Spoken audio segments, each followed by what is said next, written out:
count down the days. That means music. Please play more UB40.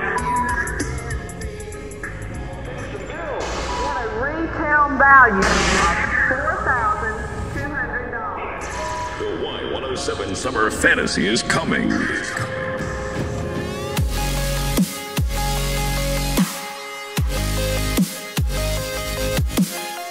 네, 안녕하십니까. 프리비전스 김도훈입니다. 오늘은 여러분들이 질문해 주신 내용들 중에서 최근에 좀 이슈가 되고 있는 것들, 그 중에서 좀 제가 여러분들한테 좀 지식도 전달하면서 여러분들 이슈가 되는 것들이 어디서부터 왔는지를 좀 설명하는 그런 영상을 찍어볼까 합니다. 오늘 이야기하고 싶은 건 서라운드 사운드인데요. 사실은 요새는 서라운드 사운드보다는 스페이셜 오디오, 그렇죠? 스페이셜 서라운드 뭐 이렇게 표현을 하기도 하던데, 그 스페이셜 사운드에 대해서 궁금해 하시는 분들이 많았어요. 특히 애플이 이 스페이셜 사운드를 갖다가 지금 잘 활용하면서 이어폰이나 헤드폰을 갖고서 입체감을 구현하는데, 이게 무엇입니까? 어떻게 입체감이 되는 겁니까? 7.1 서라운드 헤드폰은 무엇입니까? 5.1 서라운드를 헤드폰으로 즐길 수 있나요? 이어폰으로 즐길 수 있나요? 뭐 이런 류의 질문들을 많이 했습니다. 그래요. 그래서 제가 이 스페이셜 사운드가 무엇인지를 정확하게 알려드리는 그런 시간을 가질 건데, 이걸 하려면 입체 음향, 서라운드 사운드에 대한 것도 아셔야 될 것 같아서, 입체 음향이 어디서부터 시작을 했으며 어떻게 발전해 가고 있고, 거기에 스페이셜 사운드는 어떻게 시작을 했으며 어떻게 가고 있는지에 대해서 설명하면서 앞으로의 스페이셜 사운드가 어떻게 갈 건지에 대해서 같이 한번 이야기 나눠보도록 하겠습니다. 그럼 한번 들어가 볼까요? 좋습니다. 많은 분들이 이런 입체 음향, 입체 뭐 스페이셜 사운드 뭐 이런 것들이 오디오 하는 사람들이 개발했을 거라고 생각을 하는데요. 아쉽게도 오디오는 사실 전화 회사가 많은 것을 발전을 시켰고요. 그렇죠. 그래서 이 데시벨, dB라는 단위, 데시벨이라는 단위를 쓰는 것도 사실은 전화를 만들었던 이 벨이라는 사람의 이 데시몰, 벨 단위의 데시몰에서부터 나온 것이고, 통신 규격, 뭐 팬텀퍼 이런 것도 전부 다 전화기 회사에서부터 나온 거예요. 그래서 전화기를 기반으로 해서 모든 게 발전한 것인데, 이 서라운드 사운드도 아쉽게도 음향인들이 만든 게 아닙니다. 이 서라운드 사운드도 영화인들이 만든 겁니다. 역사부터 한번 들어가 보면요, 1900 몇 년도인지는 아직 얘기하지 않을게요. 일단은 1900년도인데 이 여러분들 디즈니 영화 중에 판타지아라고 기억하시나요? 미키마우스가 나와서 막 음악과 함께 막 이렇게 하는 판타지아라는, 저 어렸을 때도 제가 봤던 기억이 있는데, 이 판타지아가 사실은 서라운드 사운드의 시초입니다. 사실 그거 하기 전에 먼저 구별하게 됩니다. 여러분들 입체 음향에서는요, 음향학적으로 놓고 봤을 때는 크게 두 개로 분리를 합니다. 뭘로 구별하냐면 서라운드 사운드와 스페이셜 오디오로 구별을 해요. 이 서라운드 사운드는 3개 이상의 스피커를 사용을 하는데, 3개 이상의 스피커가 다른 위치에 있고 3개 이상의 다른 위치에 존재를 하고 3개 이상의 다른 채널을 갖고 다른 소리를 갖고 입체감을 구현하는 것을 서라운드 사운드라고 합니다. 반면에 스페이셜 오디오는 2채널만, 이 2개의 채널, 스테레오만 갖고 입체감을 만들어주는 것을 스페이셜 오디오라고 하는 거예요. 이게 음향학적으로 놓고 봤을 때 그 2개가 딱 나눠집니다. 그래서 이 스테레오 환경에서 구동하는 스페이셜 오디오가 있고, 이 3채널 이상의 3개의 다른 장소에서 오디오를 3개가 다른 오디오를 틀어서 입체감을 만들어주는 거, 그게 이제 서라운드 사운드로 보시면 돼요. 그래서 이 서라운드 사운드의 기초는 아까 얘기한 대로 디즈니사에서 판타지아라는 영화에서부터 나옵니다. 그래서 이름도 판타지아로 붙었어요. 이게 무엇이냐면 센터 채널을 처음 도입을 했습니다. 그래서 LCR의 개념을 딱 만들어내요. 이 LCR의 개념 언제 만들어냈을까요? 네, 영화인이 당연히, 디즈니가 당연히 만들어냈고요. 1941년도에 만들었습니다. 1941년도에 우리나라가 뭘 했는지 모르겠지만, 아무튼 1941년도에 디즈니사는 뭐 미키마우스가 나오는 디즈니 음악과 함께하는 판타지라는 영화를 만들고, 거기에 센터 스피커를 추가를 해서 입체감을 조금 더 살릴 수 있는 것을 만들어내기 시작합니다. 자, 여기서 끝나지 않죠. 여기서 끝나지 않고 한 단계 더 발전을 합니다. 이 시네마스코프라는 게 나옵니다. 이 시네마스코프는 전면의 스피커를 5개를 배열합니다. 1, 2, 3, 4, 5. 예. 그러니까 그러니까 스크린 뒤에 스피커를 5개를 배열하고 뒤쪽에 모노로 되어 있는 서라운드 스피커를 설치를 해서 입체감을 만들어 줍니다. 대단하죠. 예, 대단합니다. 어떻게 보면 6.0 서라운드라고 보면 될 것 같은데요. 6.0 서라운드라는 것을 만들어냈는데 이걸 또 언제 만들어냈냐? 네, 1952년도에 만들어냅니다. 네, 우리는 1952년도에 전쟁을 치르고 있었죠. 네, 북한과 한참 전쟁 중일 때, 네, 그 외국의 명화인들은 6.0 서라운드라는 거를 개발해냅니다. 그리고 큰 대중화를 이룬 게 이제 4.0 서라운드라고 했어요. LCR과 뒤쪽에 이제 모노로 되어 있는 스피커를 설치를 해서 서라운드감을 만들어주는 모노 서라운드를 만들어서 LCR과 모노 서라운드에서 4.0 서라운드라는 그 개념을 언제 만들어냈냐? 1953년도에 시네로마라는 형식으로 만들어냅니다. 네, 1953년도는 저희가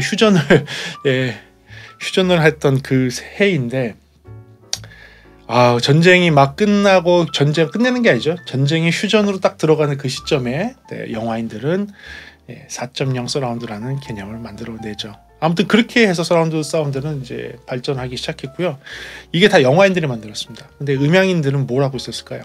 음향인들은 되게 죄송한 얘기지만 음향인들이 생각보다 되게 기술이 뒤져요. 지금도 디지털 기술부터 시작해서 모든 것들이 영화 쪽에 훨씬 빠르지, 영상 쪽에 훨씬 빠르지, 오디오 쪽은 상당히 뒤처지는 편입니다. 예, 음향은 많이 뒤처지는 편이에요. 영상의 발전 속도에 비해서. 그래서 영상은 이렇게 1950년도에 서라운드 포맷에 대한 게 거의 다 끝났는데, 이제 막 음향인들이 손을 들고 탁 나옵니다. 우리가 만들면 더 좋은 서라운드를 만들 수 있어 라고 하면서 나오는 것이 쿼드라포닉이라는 게 나오는데, 뭐 양쪽 코너에 4개의 스피커를 설치를 해서 입체감을 만드는 방식이에요. 뭐 4.0과 비슷한 뭐 그런 형태의 서라운드를 만들어냅니다. 이게 1970년도에 나와요. 그러니까 영화인들은 1950년도에 벌써 우리가 알고 있는 뭐 7.0 서라운드라든지 뭐 아니면 6.0 서라운드라든지 4.0 서라운드를 다 개념을 다 잡아놨고, 센터 스피커의 개념도 1941년도에 다 개념을 잡아놨는데, 지금의 1970년도에 와서 무려 30년이 지나고 나서 20년, 30년이 지나고 나서 갑자기 쿼드라포닉이라는 걸 만들어내죠. 되게 바보 같아요. 이게 저한테 수업을 듣게 되면, 이제 역사 속으로 들어가게 되면 이 쿼드라포닉은 진짜 재생하기 너무 어렵고 너무 바보 같은 장비였어요. 그랬는데 그걸 또 하겠다고 음향인들이 뭐 했었죠. 심지어는 쿼드라포닉이 1970년도 나왔던 쿼드라포닉이 1990년도에 믹싱 콘솔에도 쿼드라포닉 오디오 포맷이 계속 유지를 했어요. 완전 실패한 서라운드임에도 불구하고 무려 20년 이상을 유지를 하고 그걸 밀어붙였습니다. 처절하게 실패한 포맷이 쿼드라포닉이죠. 그 뒤로 많은 발전들이 있었어요. 거기서 딱 나타나는 회사가 무엇이냐? 돌비입니다. 네, 그렇습니다. 여기서 돌비가 나옵니다. 그래서 돌비는 뭘 만들어내냐면, 돌비가 돌비 스테레오라는 걸 만들어요. 돌비 스테레오는 뭐냐면 스테레오 채널을 갖고서 입체감을 만들 수 있는 포맷을 만듭니다. 그러니까 1953년도에 4.0 서라운드를 만들어 놓은 것은 이제 필름 타입과 테이프 머신을 갖다가 동시에 재생을 시켜갖고선 서라운드가 만들 수 있는 영화 쪽의 그런 포맷이었다면, 이번엔 어떻게 했냐면 돌비 스테레오를 갖고선 아날로그 채널을 갖고 아날로그 2 채널을 갖고 4.0 서라운드를 만들어냅니다. 어떻게? 그것도 필름에다가, 영화 필름에다가 광으로 되어 있는 광 트랙에 2개의 스테레오 광 트랙을 사용을 해서 논리 회로를 잘 활용을 해갖고선 4채널의 서라운드를 입혀요. 4채널의 서라운드를 입혀서 4.0 서라운드, LCR 서라운드까지 집어넣는 방식을 만들어내요. 그게 돌비 스테레오인데, 돌비 스테레오가 이걸 언제 그렇게 아날로그를 만들어지 그런 걸 만들어냈냐면 1976년도예요. 여러분들 1976년도에 뭐 하셨나요? 1976년도에 돌비 스테레오라는 걸 만들어냈고요. 그리고 그 뒤에는 돌비 스테레오 SR이라는 걸 만들어서 조금 더 다이나믹을 더 높여서 더 박진감 넘친 서라운드를 즐길 수 있도록 합니다. 그 다음에 또 뭐가 나오냐면 돌비 스테레오 디지털 SRD라는 게 나옵니다. 이게 획기적이에요. 왜냐하면 이때부터 돌비가 디지털 포맷으로 서라운드 음향을 만들어내기 시작을 해요. 이게 진짜 똑똑했던 게, 그냥 똑같은 영사기, 그때는 영사기 시절이니까 영사기 테이프를 똑같이 사용을 하면서 거기에 옵티컬 2트랙 스테레오도 되고, 그 스테레오 되는 것이 돌비 스테레오에 연결하게 되면 4.0 서라운드도 나오고 거기에 이 트랙의 이 홈 그 테이프의 홈들 있죠. 옆에 그 나사 이게 톱니바퀴가 찍어서 돌아가야 되는 그 홈의 빈자리를 사용해서 거기에 디지털 신호를 심어버립니다.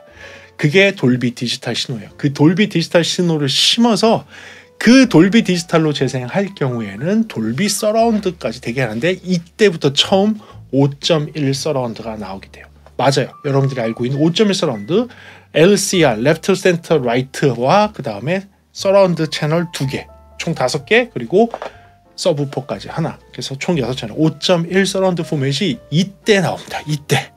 이때 처음 나와요. 이때 돌비가 해냅니다. 근데 이 돌비가 왜 더 계속 성공을 할 수 있었느냐?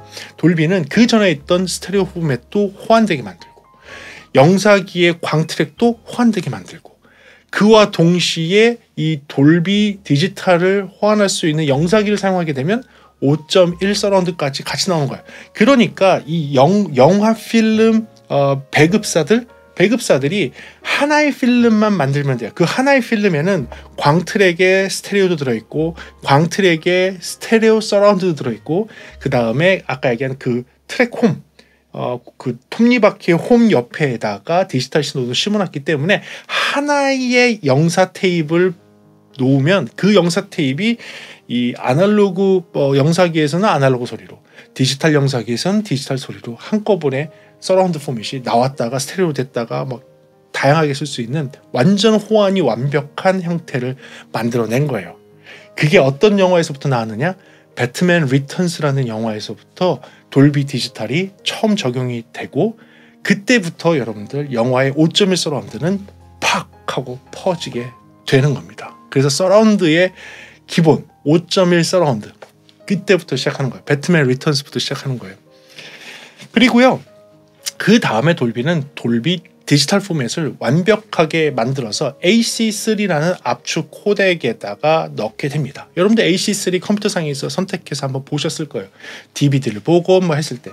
이 AC3는 어떤 기본 포맷이 되기 시작하냐면 지금의 디지털 방송, HD TV 방송과 DVD 같은, 블루레이 같은 데에 기본적으로 탑재하는 오디오 코덱, 오디오 포맷이 됩니다.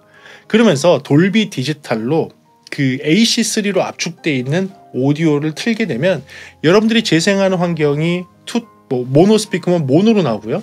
스테레오면 스테레오로 나오고요. 그 다음에 LCR로 되어 있으면 LCR로 나오고 4.0 서라운드면 4.0 서라운드 5.1 서라운드면 5.1 서라운드로 모든 포맷에서 완벽하게 소리가 잘 나올 수 있는 그런 압축 코덱 방식 AC3가 이 당시에 나오게 된 거. 그게 돌비 디지털의 컨슈머 버전으로 해서 나오게 되는 겁니다.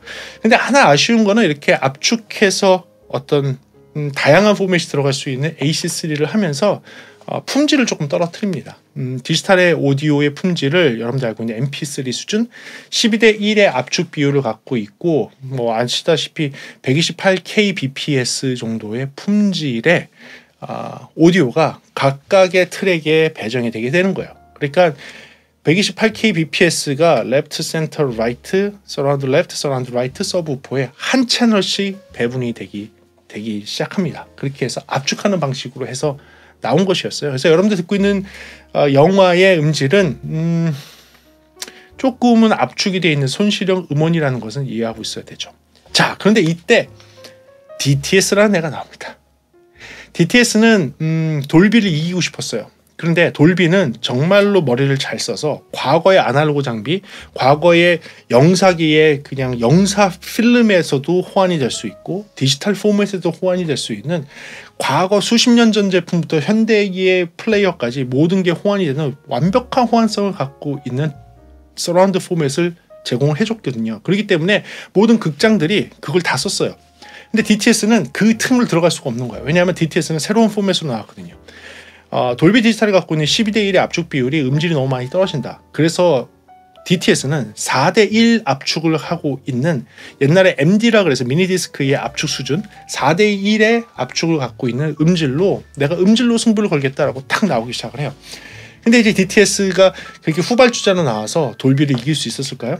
쉽지 않았겠죠. 그런데 DTS는 자리를 잡게 됩니다. 지금은 좀 많이 밀려나고 다시 돌비가 앞섰지만 한때 1990년도 2000년도까지만 해도 DTS가 상당한 위치를 가지고 있었죠. 왜 그렇게 됐을까요? DTS는 기가 막힌 영화를 하나를 잡게 됩니다. 그게 무엇이냐? 주라식 파크예요. 예, 주라기 공원. 주라기 공원이라는 말도 안 되는 상상으로 만든 영화가 빡 나오는데, 이 영화가 예고편에서부터 히트가 너무 돼갖고 모든 극장과 모든 영화인들이 야 이거는 무조건 봐야 돼. 갑자기 공룡이 깨어난다. 이 시대에 말도 안 되는 이야기잖아요. 근데 그때 너무 컴퓨터 그래픽으로 그걸 너무 잘했어요. 그리고 예고편을 만들었는데, 이 영화를 재생을 하기 위해서, 이 영화를 상영하기 위해서는 DTS 포맷이 됐어요. 그거를 스티븐 스필버그와 함께 DTS 포맷이 딱 잡은 겁니다. 그러면서 주라식 파크를 영상기를 틀려면 DTS 플레이백 머신을 보유해라. DTS를 틀려면 영사 필름도 있어야 되고요.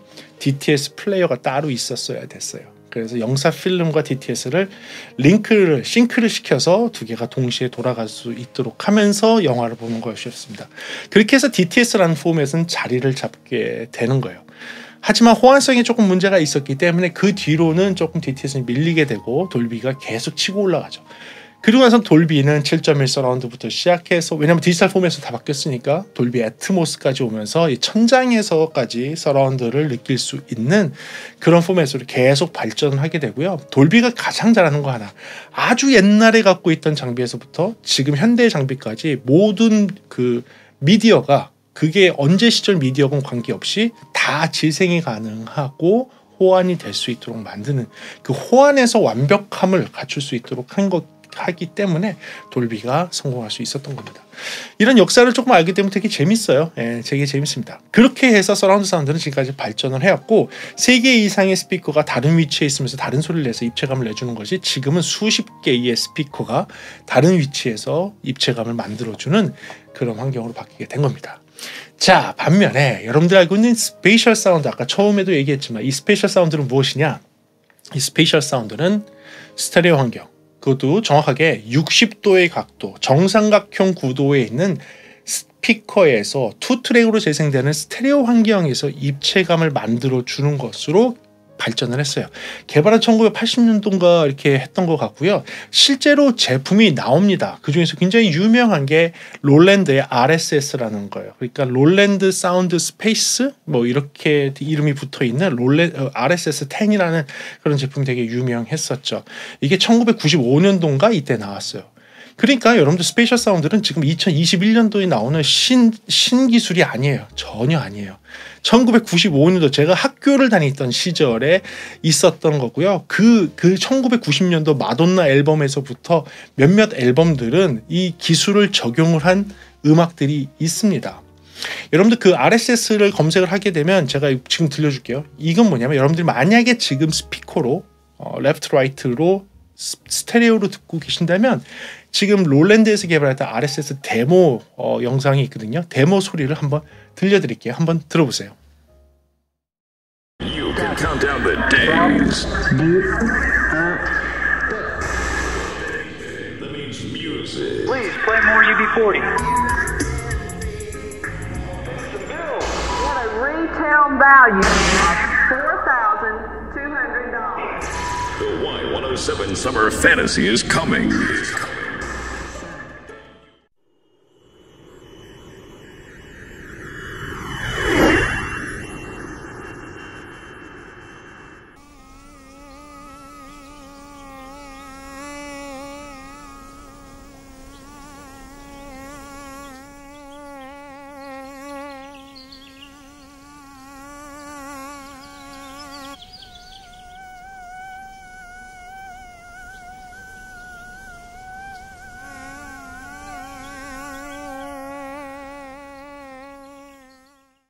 그래요. 들어보시면 어땠어요? 투 채널 스테레오 스피커에서 이 스테레오의 범위를 벗어난 음향을 느낄 수 있죠. 음상을 느낄 수 있죠. 그래요. 스피커의 위치가 아닌 스피커에서 더 벗어나 있는 곳에 소리가, 음상이 위치하게 됩니다. 물론 광고는 여기서 360도의 앞에서 뒤까지 다 느낄 수 있다고 얘기는 하지만, 사실 그건 조금 어렵고, 진짜로 현실적으로 들어보면 확실히 가능한 거는 90도에서 있는 소리는 만들어내요. 스피커가 앞에 있는데 이 나한테 90도 옆에서 소리가 있는 것 같은, 이쪽에서 소리가 있는 듯한 그런 것을 만들어냅니다. 이 당시 1990년도에는 롤랜드뿐만 아니라 다른 몇몇 회사들도 이런 제품을 만들어냈었고요. 실제로 녹음 엔지니어들, 믹싱 엔지니어들이 이런 기법을 활용을 해서 사실은 음악을 만들었었습니다. 모든 앨범에 사용을 했던 건 아니고요. 특수한 몇몇 앨범들에서 특수한 기법으로 사용을 해서 여러분들 실제로 음악이 나왔던 걸로 기억이 되고 있어요. 언제? 1990년도예요. 1990년대, 2000년대 초반까지 그렇게 나왔습니다. 그러니까 이 스페셜 사운드는 사실은 굉장히 오래된 거예요. 자, 그런데 이게 어떻게 발전하게 됐느냐? 이 팬데믹 시대, 코로나 시대에 오면서 많은 사람들이 집에서 생활을 하게 되고 정말 더 굉장히 많은 사람들이 유튜브나 넷플릭스와 같은 미디어를 통해서 음악, 영상, 영화들을 보기 시작을 한 거죠. 무엇으로? 이어폰과 헤드폰으로. 나만의 공간에서 핸드폰이나 조그마한 모바일 디바이스를 통해서 이어폰과 헤드폰으로 음악을 듣기 시작하는데, 여기서 이 음상이 너무 가깝고 너무 타이트하게 있는 것이 부담스러워서 이것을 내가 있는 공간에서 자연스럽게 소리가 나오는 것처럼 할 수 없을까로 변화해서 발전하기 시작한 겁니다. 이 스페셜 오디오는 말 그대로 스테레오 환경에서 구현하는 입체감이기 때문에 원래는 60도 각도에 있는 스테레오 스피커를 통해서 입체감을 만드는 걸로 처음에 시작을 했다면, 이제는 헤드 어쿠스틱이라고 그러죠. 머리에 두상이 서 있는 이 바이너럴 이펙트, 그러니까 양의 효과를 활용을 한 이펙트 현상으로 바뀌게 된 것이죠. 그래서 이어폰과 헤드폰을 통해서 그 입체감을 느낄 수 있도록 바꿔나가기 시작한 거고, 그것을 한 발 빠르게 조금 더 현실적으로 다가가기 시작한 게 애플입니다. 그래서 애플이 에어팟 프로부터 시작해서 에어팟 맥스까지 해서 에어팟 프로덕트와 애플 디바이스를 활용을 할 경우, 특히 애플 뮤직을 활용할 경우 이 스페셜 오디오를 즐길 수 있다라고 하는 것이고요. 저도 경험을 해봤는데 생각보다 굉장히 잘하고 있어요. 하지만 이 스페셜 오디오를 갖다가 너무 스페셜하다고 이야기하지 마시고요. 지금 아까 들려드린 영상처럼 롤랜드의 1995년도에 RSS-10과 같은 그런 제품이 실제 존재를 했었고, 그 당시의 데모를 들어보시면 이렇게 입체감이 있는 것도 여러분들이 직접 느낄 수 있었죠. 그래요. 그래서 제가 여러분들께 이런 입체 음향이 어디서부터 시작을 했고 어떻게 변화해서 현재는 어디까지 와 있다는 것에서 이야기 한번 나눠봤습니다. 미래는 어떻게 갈까요? 미래는 조금 더 발전하겠죠. 조금 더 정교하고 조금 더 정확하게. 먼저는 사람이 소리를 어떻게 듣는지를 분석하고, 사람은 두 귀만 갖고서 입체감을 다 느끼는데, 두 귀만 갖고선 뭐 소리가 위에 있는지 앞에 있는지 밑에 있는지 뒤에 있는지 옆에 있는지 다 느끼잖아요. 그렇다면 우리의 뇌가 이것을 어떻게 분석해서 어떻게 그렇게 느끼는지에 대한 연구가 활발히 발전한다면 충분히 이어폰과 헤드폰으로 그 위치에 대한 정보를 좀 더 정확하게 할 수 있게 될 것이고, 그렇다면 지금의 애플이 이런 자기네들의 스페셜 오디오 사운드를 통해서 입체감과 현실감 있는 사운드를 만들어 주는 것이 보다 더 현실감 있게 바뀔 수 있을 거라 생각이 듭니다. 애플이 많이 따라왔어요. 애플이 정말로 많이 발전했어요. 그렇기 때문에 저는 이 발전이 생각보다 빠르게 될 것 같고요. 조만간 거의 완벽한 수준의 입체 음향을 구현하는 스페셜 사운드가 나올 거라고 생각이 듭니다. 그래요. 여러분들한테 오늘 영상도 재미있고 유익한 영상이었나요? 종종 이렇게 제가 음향 이론이나 역사에 대해서 설명하면서 여러분들께 좀 더 나은 음향 지식을 드릴 수 있도록 노력하겠습니다. 오늘 영상도 여러분들한테 도움되는 영상이었길 바라고요. 다음 시간에는 조금 더 재미있는 음향 이야기나 제품에 대한 리뷰로 돌아올 수 있도록 하겠습니다. 시청해주셔서 감사하고요. 지금까지 프리비전스였습니다. 감사합니다.